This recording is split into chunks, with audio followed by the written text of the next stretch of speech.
you went to Hereford High School, and and you went to Rutgers. You had some good times. You were the third string quarterback, and then now you're in Minnesota playing with the Vikings and all that stuff. So just talk about your whole life. How much time do we have? Oh, a lot. Go ahead. It's been a wild ride, I'll admit. I started off at Hereford High School in northern Baltimore County, as I'm sure you guys are aware.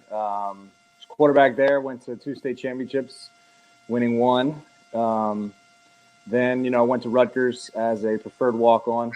I think third string quarterback was being a little generous.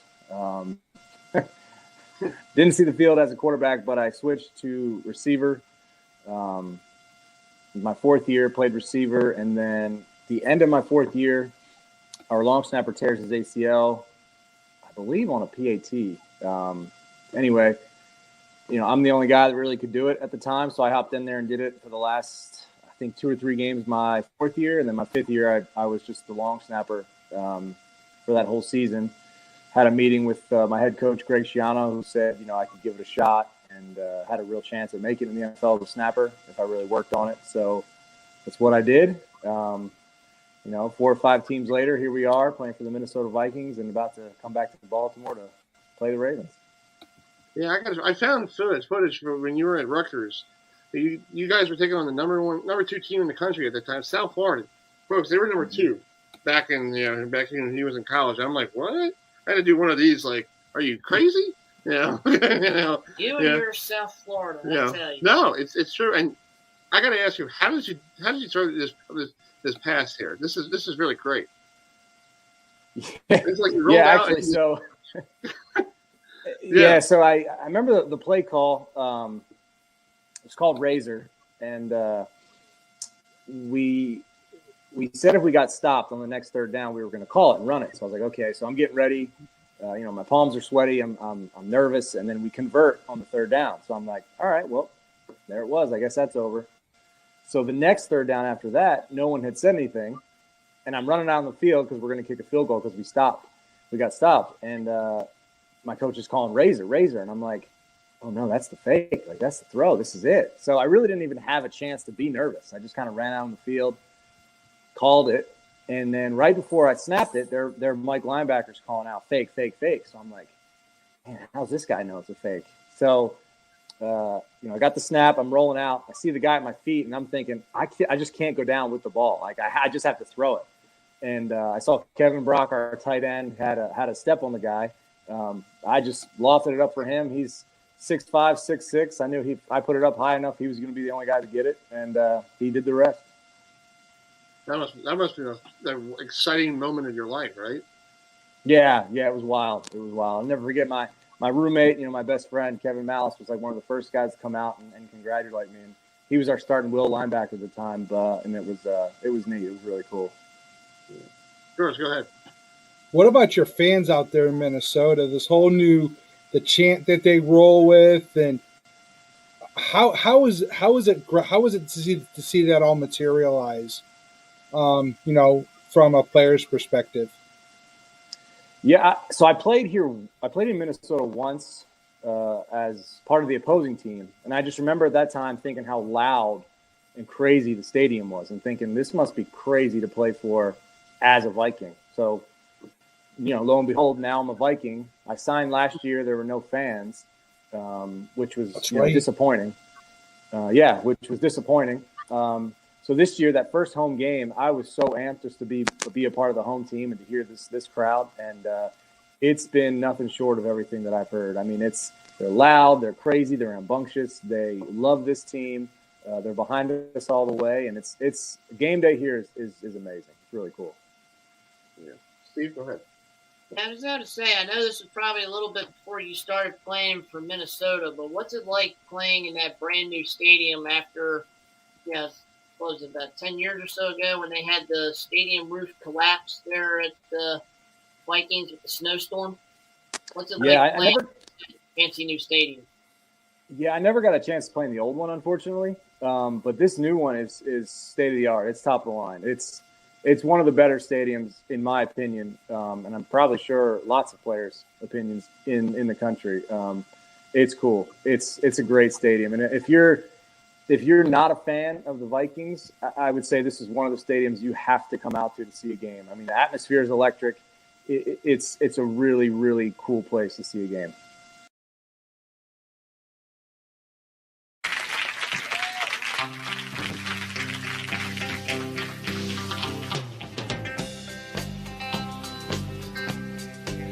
Lord, it's been rough and rocky traveling, but I'm finally standing upright on the ground. After taking several readings, I'm surprised to find my mind still fairly sound. I thought Nashville was the roughest, but I guess I've said the same about them all. Got one hell of an education in the cities of this nation, me and Tom Paul. We got busted in Laredo for reasons that I'd rather not disclose. But if you're staying in a motel there and leave there, don't leave nothing in your clothes. At the airport in Milwaukee, they refused to let us board the plane at all. They said we looked suspicious, but I think they like to pick on me and Tom Paul. Pick it, Moon.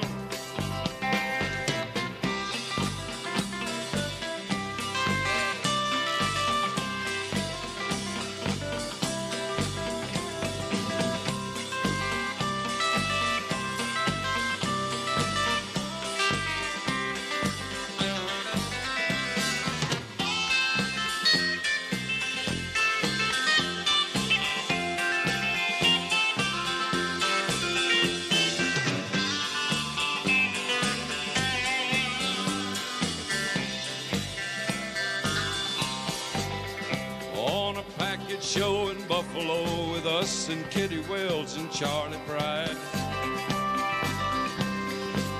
The show was long and I just hung around, and I'd come there to sing, not for the ride.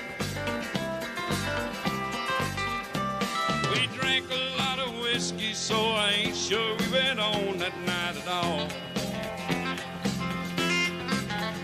I don't think they even missed us. I guess Buffalo ain't geared for me and Tom Paul.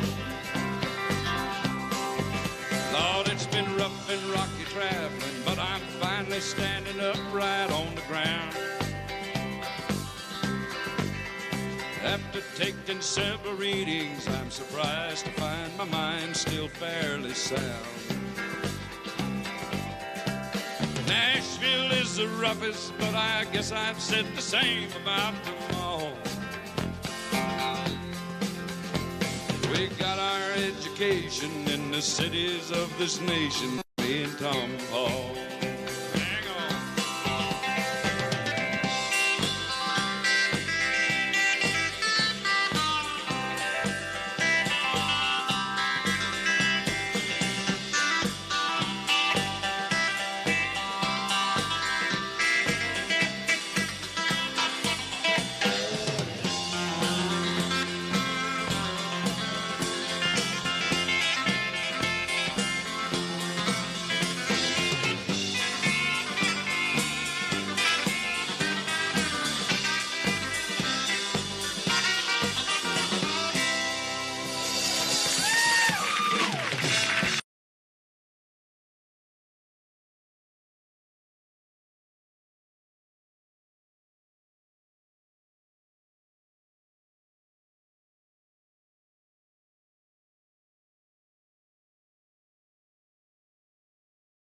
Not a fan of Vikings, I would say this is one of the stadiums you have to come out to see a game. I mean, the atmosphere is electric.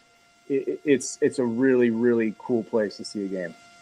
Well, now, me being a Cowboys fan, I mean, I know there's a little bit of rivalry in there, sort of, but I think the stadium's better than Jerryland down there in Texas.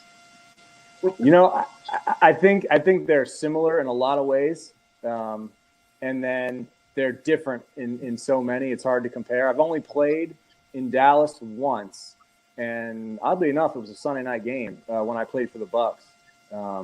That was the year they went 13-3. That was the year we went 9-7. We were on like a 5-game win streak. So it was a pretty electric Sunday night game. I remember the atmosphere there was unlike anything I've seen before too. So the both game day atmospheres at both stadiums can go head to head. That would be an interesting matchup to watch if you could. Now, I know also going back from when you were transitioning from college into the NFL, what was it like going from, you're playing your college days where you're meeting up 3-4 days a week practice, and now you're moving up into the national where you're playing with the big boys? Is it different routines for different setups before game day?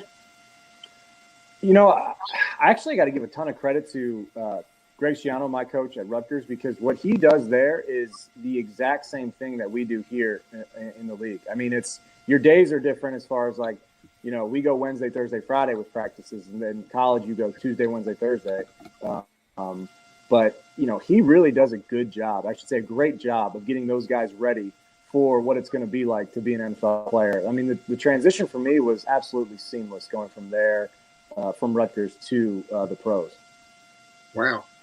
Well, Andrew, I got a question for you. Is your cell phone ringing off the hook this week? Like, hey, I want to, like you're coming home and mom's like, "What do you want for dinner? You got time to come over for dinner?" Like my mother would be making, no offense to my mom, she'll be making a whole plate of food and giving it out to people. So what's the feeling like getting the phone call saying like, "You're coming home? Really?" Yeah. I mean, I've talked to all my friends back home. A ton of family members. My in-laws have been, preparing for this game for, a couple of weeks now. They're beyond excited. Their family, extended families coming in to watch. And I think what my dad and my brothers do is they do a really good job of being like the buffer between like me and everybody. So like, instead of just getting in touch with me directly, they'll either get in touch with my dad or like one of my two brothers. And then, those guys will either call me or text me with the questions. Which is nice, and that's great. But as far as like the cooking goes, my family has like a bar restaurant 10 minutes from the stadium, wow. Which if we get in early enough, I plan on stopping by, and then that's going to be like home cooked meals. So I'm planning on stopping by there and getting something to eat. Yeah, maybe bring Kurt over and don't feed anything to Davin Cook. Let him run. Yeah, he's making don't feed him anything. Yeah.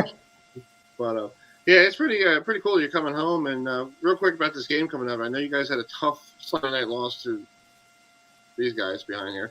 Yeah, Andrew, I was pulling for you, man. I was up there cheering, "Go Vikings!"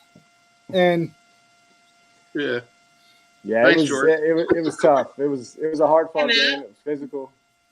Hey man, I've been a Cowboys fan since '95, which was when I first started watching football because we didn't have the Ravens yet.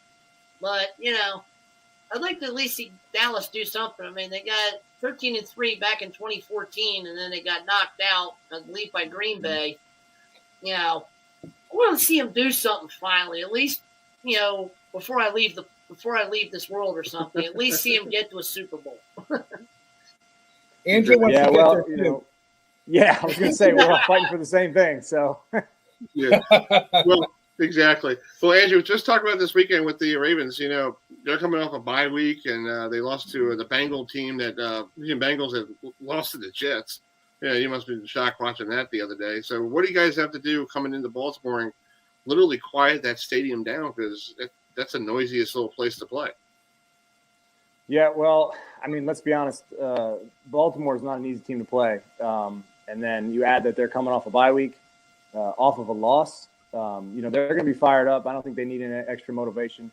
So really what we need to do, I think, as a team is just play our game. Really control the clock, running the ball. As you said, we got to let Dalvin eat, let him run. And, Kirk does a great job of game management. He's got to continue to do that. And I think if we just play our game and do what we do well, I think we'll have a, really good shot against these guys. That's cool. Bold prediction, Chris. Bold prediction from this guy right here. Yeah. Vikings go in and they beat the Ravens.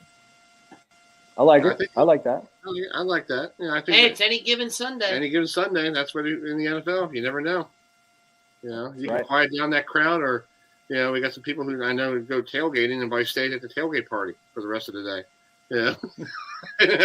So, Andrew, thank you so much, and safe travels back to Baltimore, and hopefully this weekend it's not too cold out. I know you're so used to Minnesota weather, but it's probably going to be the same weather you've probably seen there. And good luck on the flight here, and good luck on Sunday, 1:00 on Fox. Yeah, thanks a lot, guys. I really appreciate it. All right, man. Talk to you soon. All right. See ya. That was very cool, folks. And Andrew DePaola, who long snapper from right down.